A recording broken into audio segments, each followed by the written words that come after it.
Frank, how you doing, man? Dude, I'm doing well. It's been a quieter week. Last week I was talking about how crazy it was in our company. We had like people we were going through evictions. We had to sue some people for performance or at least threaten to, and everything worked out. Like everyone moved out that we needed to move out. Every deal closed that we needed to close. So I'm like, man, this week's awesome. I'm doing really good. Excellent, man. I can tell you look a couple inches taller. You look like your shoulders are back. You got your strut back to you. I like it, man. Yeah, feeling good, man. And I'm excited to talk about something that is very, very often talked about in our industry, which is EOS, or the Entrepreneurial Operating System. A lot of people in real estate and really just entrepreneurs and business owners in general have read the book Traction and all this other stuff. And it's supposed to guide you on how to run your business. Some people think this system is overrated. Some people think it's underrated. And today we're just going to do the EOS checkup on our own business, but we're going to try to go over it in a way where we teach people what EOS is. And I guess people can decide, is this worth their time? Is it a good practice or not? But I don't know what's going to happen. So I guess we'll find out. Yeah. So there's two books that I'm familiar with. I think there's actually more, but there's Traction, which is kind of a tough read, but I think it's solid. And then there's kind of the easier version, I would say, is I think it's Rocket Fuel, isn't it? Yeah, that's right. Is Rocket Fuel. And one of the big things they talk about is whether you're a visionary or an integrator. It's like, hey, here's this system for how to run your business. I would also say that we haven't paid an EOS coach or paid to do any of the programs. We just, through the 80/20 Academy that we're part of, was where we got introduced to this stuff. And then we've kind of leaned into it some. But if you Google EOS organizational checkup PDF, there's a couple different links where you'll be able to find this PDF that we're actually going over today. But like Frank said, this is some behind the curtains that I think some people will be interested in. And some people will be like, hey, this is stupid. I just want to know how to find, fund, and finish deals. That's okay. But if you're interested in some of the behind the curtain stuff, I think today could be a good episode. Yeah. And I'll try to read out the questions like verbatim. So if you're just following along audio, you can get a sense for what this checkup is all about. And hopefully we score well, because I'm going to keep score too. So I'm actually hoping we perform well, and it looks like our company's operating effectively, but I have no idea what we're going to say. So maybe we suck. We'll find out. Okay. I'm going to kick us off. So let's do question number 1 on the EOS organizational checkup. And for the rating system, just so you guys know, a 1 is bad. That's the lowest score. And a 5 is the best score. So 5 means you're awesome. You're operating efficiently. So we're going to score each of these questions 1 through 5. First question. We have a clear vision in writing that has been properly communicated and is shared by everyone. What do you think? So I would say we have a clear vision, and that vision is improve lives through real estate, right? Like we go back and forth. Is that a vision or is that a mission? And is that specific enough? I don't know. But I think we have a vision that is improve lives through real estate. I think it's easy to remember. It's easy to understand, maybe not that specific, but I like it. Is it shared by everyone? No, we rarely talk about it. We talk about our values all the time, but we don't talk about our vision enough. What do you think? I think I agree with your assessment, right? I think if you asked all of our cold callers to say what our company vision is, they wouldn't all get it correct. They would probably bat about 50%, but maybe our 2 onshore resources in the US, they would know what it is. So I don't think we're fully succeeding there. I think also, while improving lives through real estate is nice and it's got a really great sentiment, I do think the execution of that vision is something me and you, or you and I, need to hone in a little bit. I think in the past we've talked about, are we going to be a private equity fund? Are we going to delve into multifamily? Are we going to be sold to an iBuyer at some point once our system is mature enough? I think we've floated a lot of those ideas around, and right now we're still opportunists. We're just really, really good operators in single family. So we're not any of those things at this point. So we'll probably need to hone in on that. So I would give us a 3. If I was being hard, I would say a 2. What do you think? I was going to say 4, and if we're being hard, saying a 3. So I think we should maybe average it out at 3. And I think they don't really separate vision and mission. And I get confused by that stuff as well. But I think your sentiment is like, hey, we know what we have, we know the machine we have, but we don't know maybe what we're going to be when we grow up, right? Like we know we can find fun and finish deals, but are we going to do that in one asset class? Are we going to go to multiple asset classes? I think we're still figuring that out. So I like a 3 there. Yeah. And like, I'm thinking about other real estate investors. You could be an opportunist and just a really good operator, and that could fulfill your vision completely, and that's fine. For us, we just don't know yet, Yeah. Let's go question 2. It's 20 questions, so I got to get moving. So number 2, our core values are clear and we are hiring, reviewing, rewarding, and firing around them. Yeah, I think so. I think we're doing real good here, right? Character, hustle, grit. We define character, doing the right thing. Hustle is working hard today for today. And then we define grit as working hard today for tomorrow, right? Some longer term vision and perseverance. So I think we're doing really good on the values part. I think we should probably give feedback on how people can do better in those values, right? I tend to think we communicate it like, do you have character, hustle, and grit? And I think everyone in our company does, but we don't necessarily challenge people to say like, hey, you do have hustle, but here's a way you could hustle more. Or you do have grit, but here's a way to get better at grit. We kind of look at it like a pass fail with those values. And we could probably do a better job at looking at that like a spectrum. But overall, I'm really proud of what we're doing with values. Yeah, I agree. I think we're probably one of the best at this. A couple things that we do that I'll share that I think are really good is when we have leadership meetings, we lead off every meeting and each person, including us, the owners, say what we've done in the past couple of days to exude character, hustle, or grit. So we reinforce those values. And we also have a Slack channel where every person in our company posts how they're living up to the company values, or at least one of the company values each day before close of business. Little fact, my wife is working on the company values in her tech company. They have like 500 employees and they're taking actually our ideas and they're implementing it in their company. So I think we're doing really, really well. I'm going to give us a 5. That's awesome. Yeah, pretty cool. Number 3, our core business is clear and our systems and processes reflect that. I think so. We find fun and finish deals, right? We do lots of outbound marketing. We're introducing inbound marketing to find the deals, to fund the deals. We kind of do all the standard stuff, hard money, bank, seller financing, creative stuff. And then finishing, we are flipping or wholesaling and holding on to some, right? So I think generally our business is rock solid in and day out. Our team understands what our business needs. I tend to agree. I think when something goes wrong with any deal, it's usually the seller, the buyer, or some vendor in the middle that's jamming us up. It's usually not us. So we generally just have to contend with the issues that every real estate investor contends with, no matter what. I would say, because we do flip and wholesale homes, there's maybe, I think we were talking about this earlier, there's maybe opportunity to simplify that. Like maybe you pick one or the other. Right now we have a decision point at the end of the business. That's the only thing where I'm like, maybe that could be streamlined a little bit. But I think we're good here. So I'm going to give us at least a 4. I could be convinced of a 5. What do you think? I could go with 4. I think to that question, right? Like if we stay in single family, then to me, I don't think we just want to wholesale, right? I think we want to be able to flip, and I think we want to be able to hold rentals on the back end if it's just single family. But if it's other asset classes, then I think we could look at single family business as just wholesaling, right? That might be, I love wholesaling single family houses, right? But maybe I'm getting off track now, but I would go with, no, I'm going to fight you. I think that's a 5. I think I like our machine we got going. I want to go a 5. Sorry, I'm all over the place today. No, I got you. I have a lot of thoughts on why a lot of wholesalers are also flipping houses now. And I think it has a lot to do with cost per contract, right?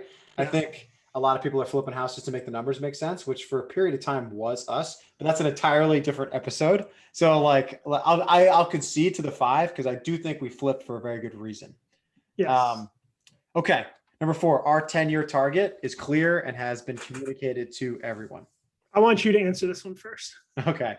I think I'm going to have to give us based on the answer to number 1. I think it's a 2, right? because we've never written down a 10-year target. We had a 5-year revenue target that we put on paper, I think in December or something like that, when we were talking to one of our mentors. But I don't think we put this on paper. So but I think people say, oh, improve lives through real estate, we'll make a lot of money, we'll do all this great stuff. That's all cool, right? And they understand what machine we run, but we don't have one. So I'm going to put it 2. I'm going to be even more hard and say 1, because I don't think we have a 10-year target. Like, I don't think you know what our 10-year target is. I don't think I know what my 10-year target is. But I think that's one of the ways maybe I differ. I look at a very liberal interpretation of the EOS system is like, I think that's okay, right? Like if you want to maximize this checklist, then yeah, let's sit down and do a 10-year plan. But at the same time, I feel like our understanding of real estate and understanding of the markets and our education and learning is like doubling probably every month, right? So the idea that we're going to take time to create a business plan, because that's kind of what this is saying, right? Is like create your business plan. I don't necessarily think it's going to last. So I'm okay making that a 1 personally. Well, it's like in real estate, who in 2009 is doing the same thing that they're doing in 2021, right? Like, which is a 12-year gap. Like, the conditions make different strategies more opportunistic. Like in 2009, buying bank foreclosed properties was the bee's knees, but like now it's like you got to go direct to seller to get a discount because bank owned properties are selling retail, right? So it doesn't work. I think the 10-year thing is really good for companies that maybe take outside funding, like seed A, seed B, seeds. They go through actual venture capital type stuff because they have to hit certain benchmarks to get the next round of funding.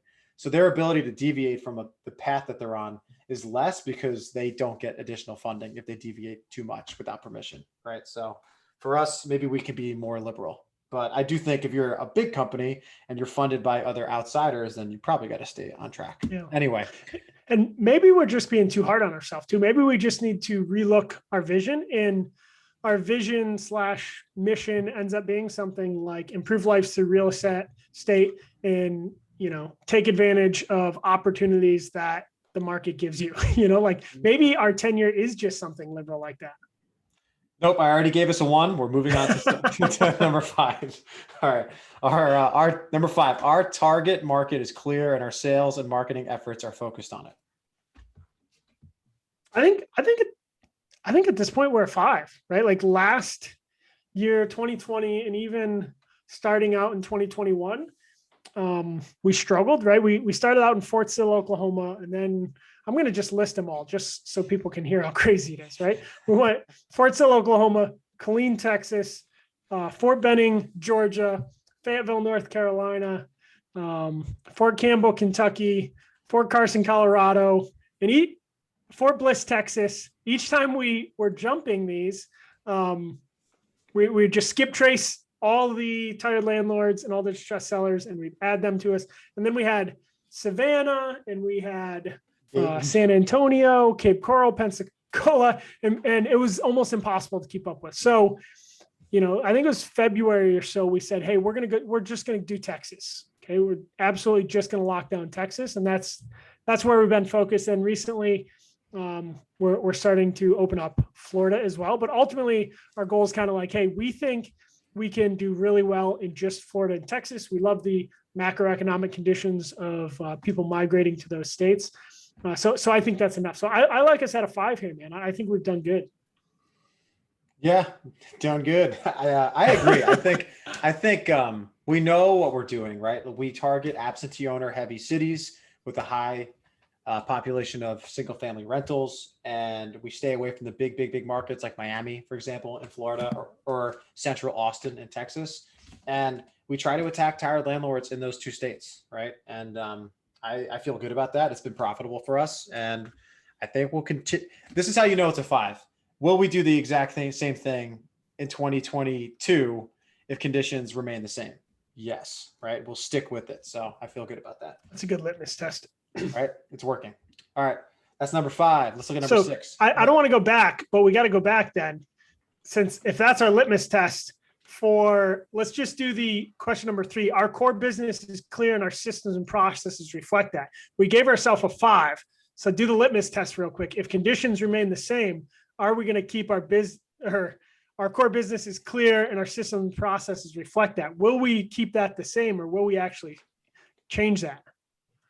We could, because the flipping question was raised just a minute ago. It's possible. We could decide to wholesale everything depending on how other things go. So that could take us to a 4. This is the last time we're going back though. We got to go. I can tell you're irritated by that. I'm gonna knock us down to a 4, but I think we got to just stick with our original scoring because we got 13 left there. No, we got 15 left. I think we're okay on time. I'm doing the per minute. And I think we're okay, but Okay. I got you. I won't go back again. All right. All right. Number 6.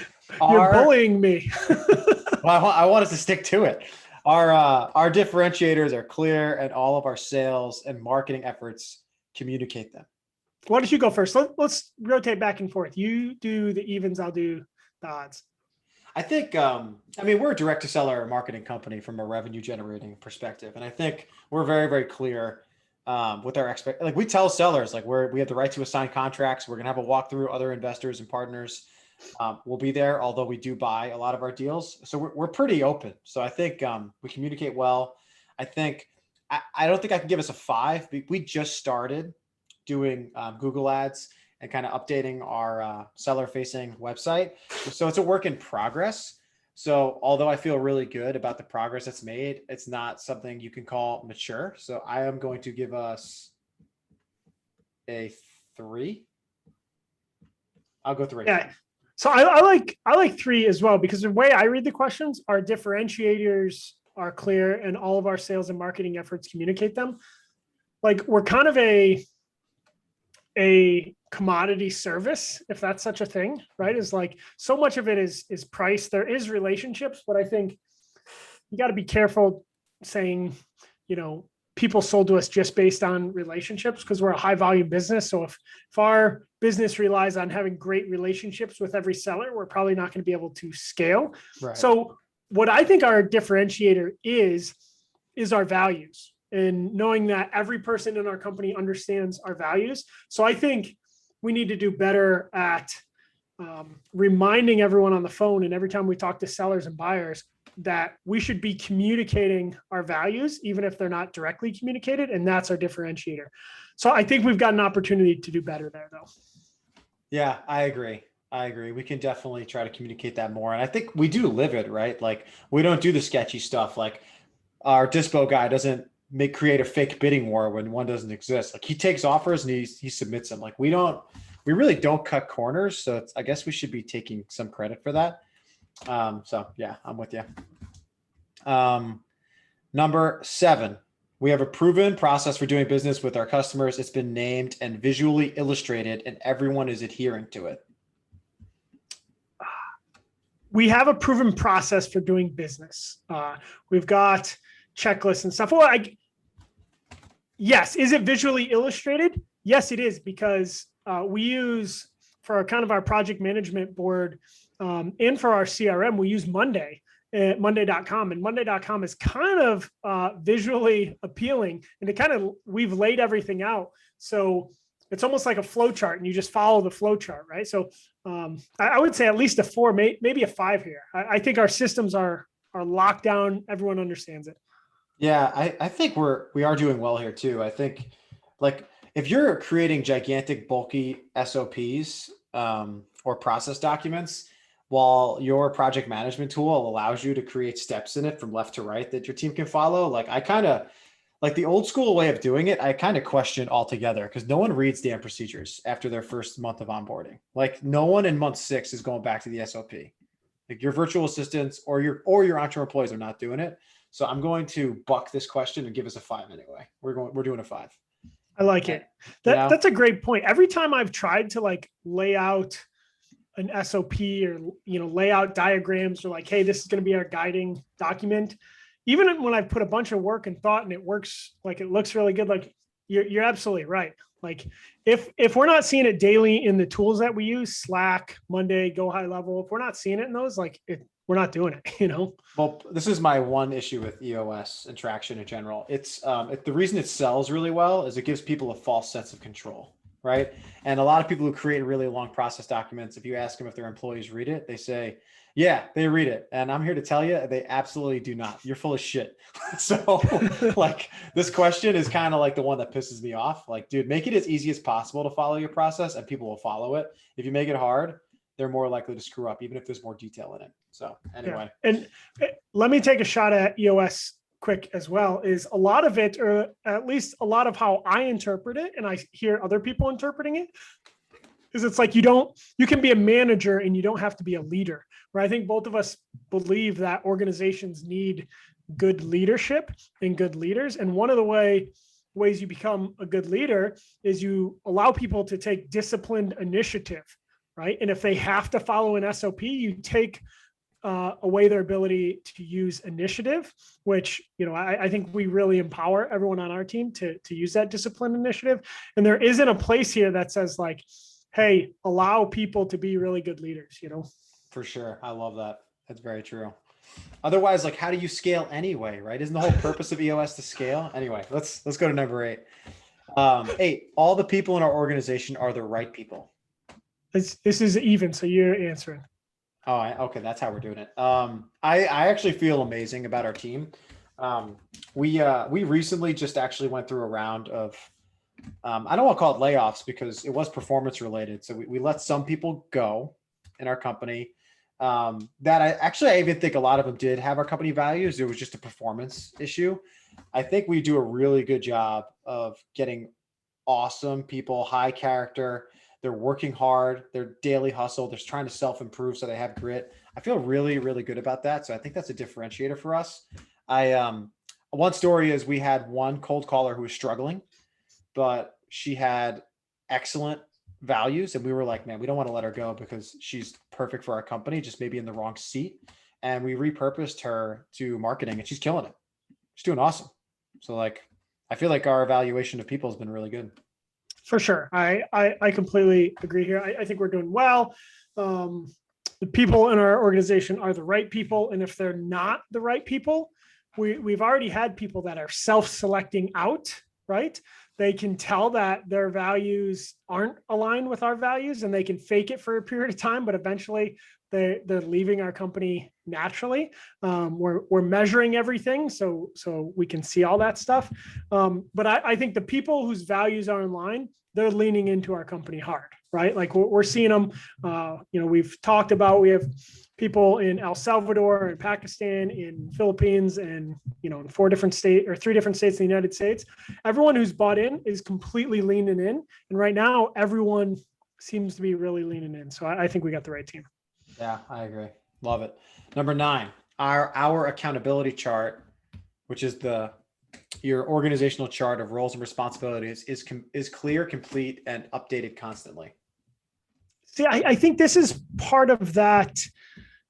Like, I think we're close here, but we don't have the traditional org chart posted on the wall. Like we've got org charts in our Google Drive, but I don't think it's perfectly clear visually, but I think it is very clear with what your responsibility and my responsibility is. Then we've got Adam and Carlo underneath us. They understand their responsibilities. Then we've got Joycey and Diane under them, and they each have their team. And then we have team leaders. So although it might not look super pretty, I tend to think if you asked anyone in our company, they would understand where they fit in that org chart and, what the roles and responsibilities are. So I think in a traditional sense, we probably can't get higher than a 4, but I think maybe in like 2021 terms, we're right where we need to be. Yeah, I agree. It's kind of the same thing with process documents, right? Like there's an old school way of thinking that we might never adopt. So maybe we go from a 5 to a 4. Let's do that. I'll give us a 4. Cool.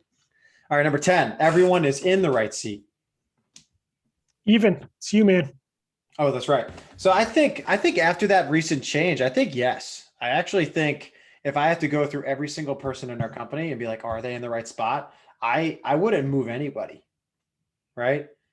Even if you gave me I wouldn't. Even if a new role popped up, we would just hire somebody else. Like I feel like really good about where everybody is.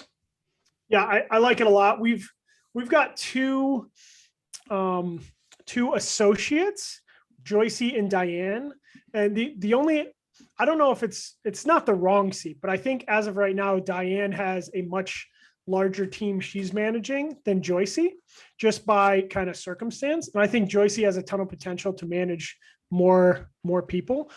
So I think everyone's in the right seat, but everyone hasn't necessarily reached their potential yet, partly because we're a young organization. So I see opportunities for growth in a lot of people in our company.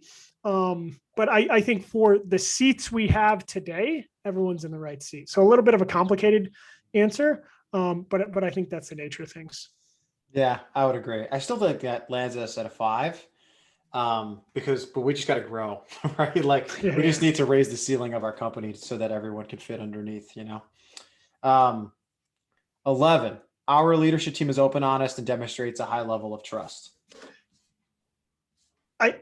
It's weird that this question's there. Like, are you going to be hard on yourself? Are you going to be nice to yourself? Are you going to shoot yourself down the middle? So are we open and honest? We were actually working with our performance coach, on some of this about demonstrating vulnerability more. And we've talked about a couple of times on the podcast about how can we demonstrate vulnerability. If we want the people in our organization to be vulnerable, then we have to demonstrate some of that. And if you've ever read any of Brene Brown's stuff, it's all about that. And basically how if your organization doesn't grasp on to vulnerability, you're not going to leave room for mistakes. And if you're not leaving room for mistakes, you're not giving your team the ability to grow, right? So I think sometimes Frank and I, as former college football players and linebackers and confident guys, sometimes we can be perceived as not being vulnerable, even if we're trying to be vulnerable. So I think we do a good job, but I think you and I have to do a better job of being vulnerable to our entire team so we can make space for those mistakes and growth. I would agree. I would also add, at least for me, I definitely have a little bit of a perfectionist streak, right? So like if there's 12 glass balls that are up in the air, I'll try to catch all of them, right? And that's like my natural tendency. And I hope I don't transfer that on to particularly Carlo in our business, but I do acknowledge it's possible, right? And that could fall under the trust category. And it's not that I don't trust him. It's more like the feeling I might give off, right? So I think I'm on the 3 or 4 here. Let's go 3. If we got room for improvement, let's be hard on ourselves. Let's give ourselves a 3. Like it. Okay. 12. Everyone has rocks and is focused on them. No more than 7 priorities per quarter. 3 to 7 is optimal. Even, it's you. Okay, so I think we actually try to keep it to 1 rock a week, and they can hold it for multiple weeks if it's something that takes a long time. And like a rock could be like, hey, we need to improve the follow-up process for acquisitions, for reach out to sellers. That could be a rock, right? So I think we are doing a better job of maintaining focus. I think our ability to follow up on people and like maybe the accountability function of the rock holding, we could do a little bit better. I tend to think because we manage people that do sales every day, that sometimes we allow them to drop a rock if the sales machine is making them really, really busy, which does make sense. That's not unique to Grayline. So I think the accountability for us and others could go up, but I think we do a good job of maintaining a small amount of rocks people move each week and each quarter. Yeah, I agree. I think our business isn't evolved enough to say like, hey, we're going to do a quarterly meeting and then this is going to be your big rock for the quarter. We tend to try that and then it doesn't really last. So we're in a, kind of a maturity of our business where doing 1 rock per week, I think makes a lot of sense. It means hopefully we're not getting too overwhelmed and we're still getting stuff done. So I'd probably put us right in the middle at a 3 on this one as well. I think we're doing a good job of prioritizing, but we still have to acknowledge we're a younger business that forecasting out priorities for an entire quarter, I don't think is realistic today. Yeah, fair enough. Still makes you a 3, right? We're just not a big boy yet. But fair. Okay, number 13. Everyone is engaged in regular weekly meetings. Yes, our answer today is better than it would have been like 3 weeks ago, right? We do a leadership meeting Monday and Thursday. And then Frank and I meet every morning, and then each kind of department contracted close meets every morning, and acquisitions meets every morning. So we've improved our agenda here. So generally, I think we got to be a 5 here. I think we're doing well with weekly meetings. If the question is, would they change between now and next year if conditions change? It probably would change. But the bottom line is I feel like our meeting schedule is more effective than any organization I've ever been a part of. So I have a hard time giving us a 4 here. I think engagement is like, to me, that means even if you change the meeting, right? Like your engagement could still remain really high, right? So I agree. I think we're engaged. I think people on our team try to problem solve. When we do our biweekly all hands, people ask really, really good questions. They participate. I mean, it's great. You know, I'm cool with the 5, you know, let's but it is a challenge in the Zoom environment, right? I think one thing we should acknowledge is we have tweaked our meeting schedule and our meeting agenda numerous times to get to this point, right? Like my tip is basically like, if you go a month and you're like, I wonder if these 2 people in my organization are paying attention, they're probably, if you have that feeling, shake up the meeting schedule, right? Like that's really it. Make it work. Oh, one quick story. I think we're doing good at time, so I'm going to tell it real quick. Is you had to drop from our team meeting on Monday, yesterday, at the end of it. And at the end of all of our team meetings, we let anyone in the company ask us any question they want, right? And we always say that have to ask at least 3 questions. So if no one asks questions, we end up calling on them, right? Mario was like, or no, it was Martin was asking, what can I ask? Right? Does it have to be gray line stuff, or can I ask about anything? Right? And I explained that part of the reason we do that is because in a Zoom environment, the team doesn't know the owners that well, right? Like we don't get that much time with them. We get an hour every other week, and I want them to be able to ask us anything and see how we react and see what we look at, how we look at life, yada, yada, yada, right? Well, then it comes Mario's turn, right? So he wants to see how I react. And we're having a good, like, philosophical discussion about life and making the world a better place and this, that, and the other.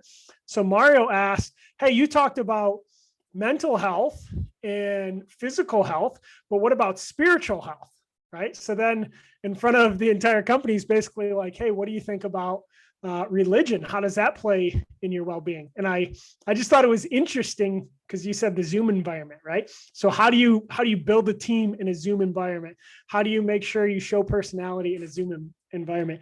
It was a tough question. I had to try to answer on my feet, and it wasn't a perfect answer, but hopefully I was able to demonstrate some of that vulnerability and also kind of connect with the team that like, hey, I'm a real human. This is who I am, you know? Yeah, I love that. That's How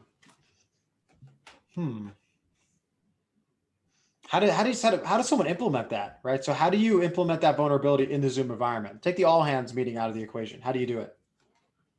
Well, we've talked about trying to, instead of saying, opening a meeting with character, hustle, grit, what are you doing well with character, hustle, and grit? We can flip the script and go character, hustle, grit. What are you not doing well with, right? Like, I think that demonstrates some vulnerability. And kind of models for whoever's in that meeting that we are vulnerable. So hopefully it rubs off on other people. But I think we have to look for those opportunities all the time.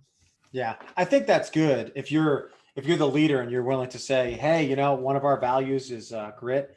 And, this week was really, really tough for me. And I noticed that some of these things got me a little shook up, and I needed to do some cardio and separate for a little bit. And I feel rejuvenated today to attack the week, whatever. Like, I think you could say anything, but I think you got to lead in with something like that. If you just come up to someone and say, what are you struggling with as their boss, and you haven't set the stage properly, like they're going to be like, nothing. I'll see you at work later. Bye. Right. You have to expose yourself a little bit. For sure. And then on that point, I don't think it can be a check the box either, right? Like it's probably going to take weeks and weeks and months for people to truly be comfortable, kind of reflecting that vulnerability, especially as you go up and down the chain, right? If you're one step below, that's one thing, but if you're a couple steps below, it can be really intimidating. No doubt. 100%. Okay, 14. All meetings are on the same day at the same time each week. Have an agenda, start on time and end on time. I agree.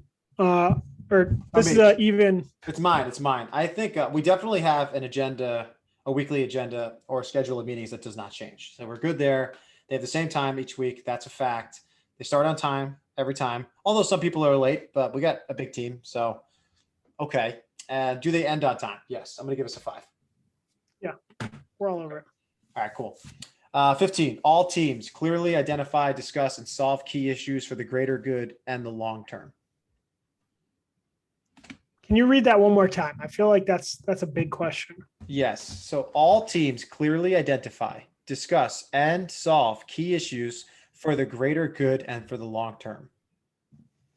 I still think that's kind of a big question, but ultimately, like, hey, are teams identifying problems and trying to fix them on a regular basis? Yeah, right. Like each department, and you and I have daily meetings. We're talking about problems. We have asked in the past for better, like, bottom up refinement. I think we need to do a better job of getting that from everyone in the company. Like, hey, what can we do better? You know, what is something you're seeing? I think we have good kind of middle managers in the company that shield us from some of that stuff, but we probably need to create an avenue where some of that stuff gets to us. But generally, I think we're doing good here. Yeah. I think this question is actually really, have you fully built a business that can completely operate without you? That's kind of what this question actually means to me. And I think we're definitely on the way there. Our company could easily survive without the two of us being involved for just wholesaling for a while, right? So I think we're doing really, really well. So I'm going to give us a 4. I mean, you can almost always get better here. So like giving yourself a 5 is kind of ridiculous, you know? So I think 4 is the answer. I don't love the question either. Yeah, me either. Let's just move on. It is kind of like a gigantic question. 16. Our systems and processes are documented, simplified, and followed by all. This is kind of like the same thing as the earlier question with process. We gave ourselves a 4. I'm gonna just skip ahead and give ourselves a 4 because this question. Yeah, is whack. We're about to come up with the EOS organizational checklist updated for 2021. Do you have your process laid out in a Google Drive, and can it be communicated in Slack? Seriously, this is 17. We have a system for receiving regular customer and employee feedback, and we know their level of satisfaction. I don't think we're doing good here. No, we're not. So I agree. We might have to give ourselves a 1, right? Because we basically will ask for feedback and like verbally on like Zoom and stuff like that. And that is obviously a barrier to receiving feedback. Although you hope your employees are just going to speak out, that's typically not how it works. So, and to be honest, in 2020, we had some organizational turbulence that maybe could have been prevented if our Carlo and Adam, our 2 primary employees now, were able to tell us. Yes, I think that is good. And I feel just as adamant about customer feedback, right? Like that's something super easy to automate. Hey, you know, when a deal closes, automated email goes out to buyer and seller saying, hey, give us some feedback. You know, not only could we get reviews from that, but we could also actually use the feedback to improve our process. That's something we don't have turned on at all right now. That is a big opportunity for us. Yeah. Okay. I agree. We got to work on that. 18, a scorecard for weekly metrics and measurables are in place. This is me. I'm giving us at least a 4 here. I think there's probably things we're not measuring that we can improve upon, but each week, like if you wanted to look at our lead generation statistics, you know, number of calls placed, connectivity, how many leads are generated, and then on a monthly basis, our cost per contract, the rest of our cost per lead and acquisition numbers, our conversion rate, our average profit per deal, like all that stuff, we actually are doing a pretty good job of aggregating on a recurring basis. And it's to the point now where it is definitely educating our business decisions. We're talking about text. Like everyone thinks text is dead.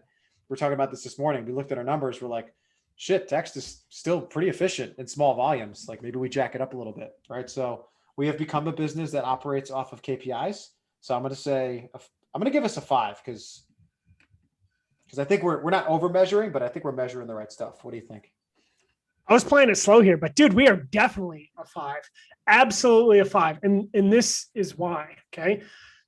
The question is, do we have a scorecard for weekly metrics and measurables in place? The answer is yes. Do we measure and record and keep score of everything?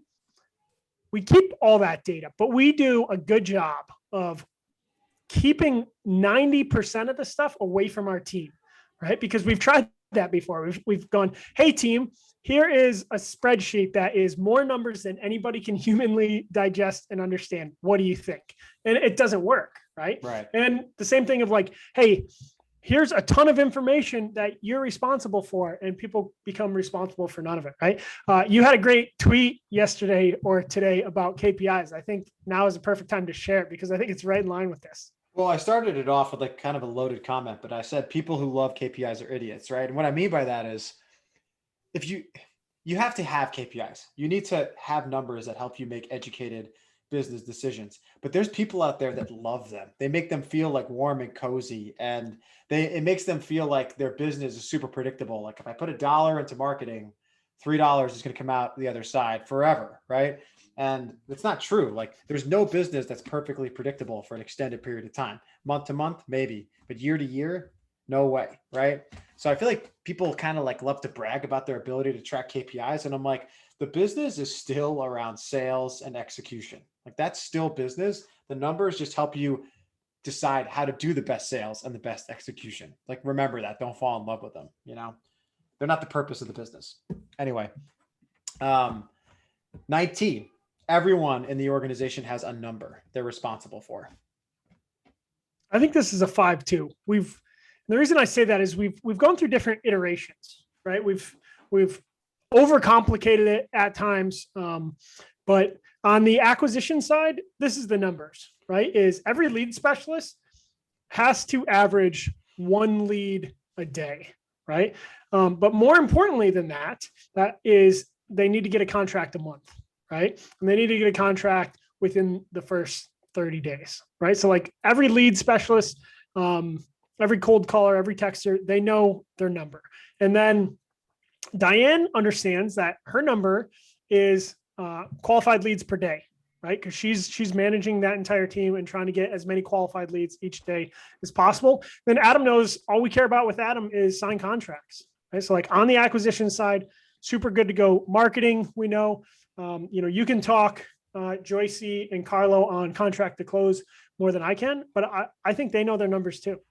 Yeah. I mean, it's for Joycey, Carlo, and really Carlo's whole team. They have 2 numbers that I manage at the leadership level and we manage, which is how many properties that we get under contract are converted, right? How much do we actually close and get paid on? And what's our average fee per wholesale deal and profit for a flip? Those are the business owner metrics. And then underneath that, they keep track of like how many people show up to each walkthrough, right? How many leads are in the system and all that other stuff. So I feel good about that, right? Like Bea is responsible for getting people to the walkthrough. Carlo's responsible for closing them and the average fee. Joycey's responsible for how long it takes for our deals to close and conversion, right? Customer experience. So yeah, man, I feel good. I feel good about that one. Excellent. Next one, 20, last question. Okay. We have a budget and are monitoring it regularly, quarterly, monthly. So this one's me. I think I'm going to give us a 3, right? Because I feel like I definitely monitor this like aggressively. I'm looking at our bank account and our spending every week. And we used to do like printouts and we had like a weekly or monthly meeting. I can't remember last year. And like, no one gave a shit.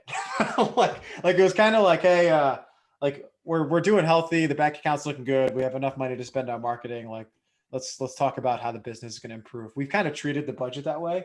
So I think like we have a good handle on it. We're liquid. We're healthy in that respect. But we monitor it and use it as a planning tool? No. So I'll give us a 3. I like a 3. I think, budget, like you and I are the only one the only people that really think about spending money, right? Like Adam might say like, hey, I think we should do this, right? Like he's definitely, has the authority to come to us, or same thing with Carlo. Adam or Carlo can come to us to spend that money, but generally we're the ones that are, have the credit card and are paying for stuff. So the budget's mostly on us, although it's not perfectly in here.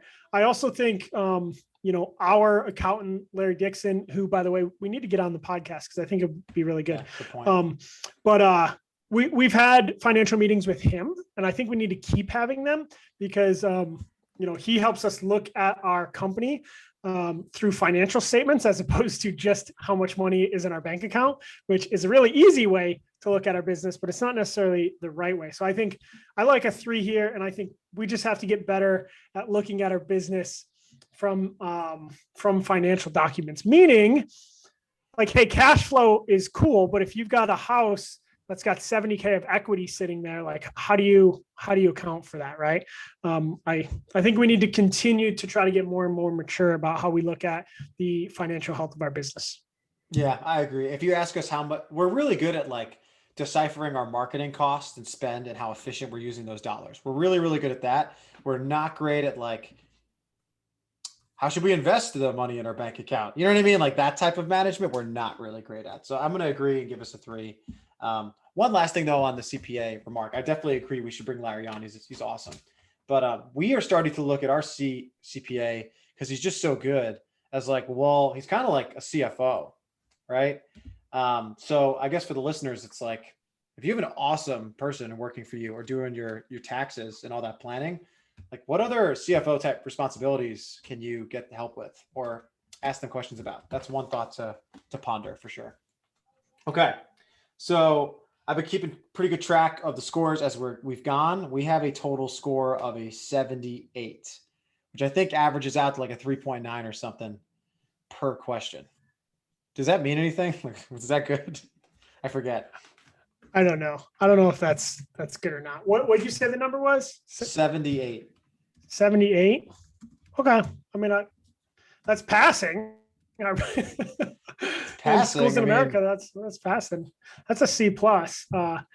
Generally, let's do this. Okay, like screw the perfect score. Let's try to come up with kind of 3 takeaways to round this out. Like, let's look at maybe the ones, right? Ones or twos. So we got 2 ones. One is our 10-year target, right? And we talked about that this morning. It's like, hey, we need to solidify our vision and our mission. And if we don't know exactly asset classes, or if we're going to be opportunistic, or we're going to have a fund, like I think we just lay that out, right? But get something that we can get behind. What are your thoughts on the 10-year? How do we do better there? I think we got to do that, exactly that. And I think we have to do a good job of communicating how our team fits into that vision, right? If we go to a different asset class, do we expect to have the same systems in place? Does it change the roles of the people in the organization? I think that's step 2 to your step 1, but I do agree with those initial steps. I only had one other. No, we have 3 crappy scores. We have the 10-year target. Actually, no. We have that one, and we have the feedback one.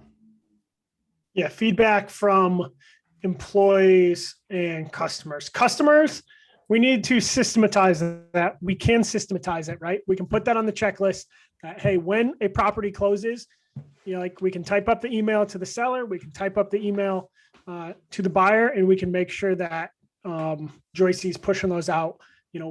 We're not going to get responses every time, but I'm sure we'll get some responses. And if we craft that email good, I think we can get some good intel there. And then we've gone up and down with employee feedback, but I think we need to make sure we're doing monthly feedback with our team members. Sometimes we get off track of that. And then I think, we've said like monthly with direct reports. We need to come up with a frequency for what do you call like 2 levels? Not direct reports, but like 2 levels. Is there a word for that? I feel like when I was in the Army, they used to say 2 up, 2 down. Yeah. But I forget. I don't know.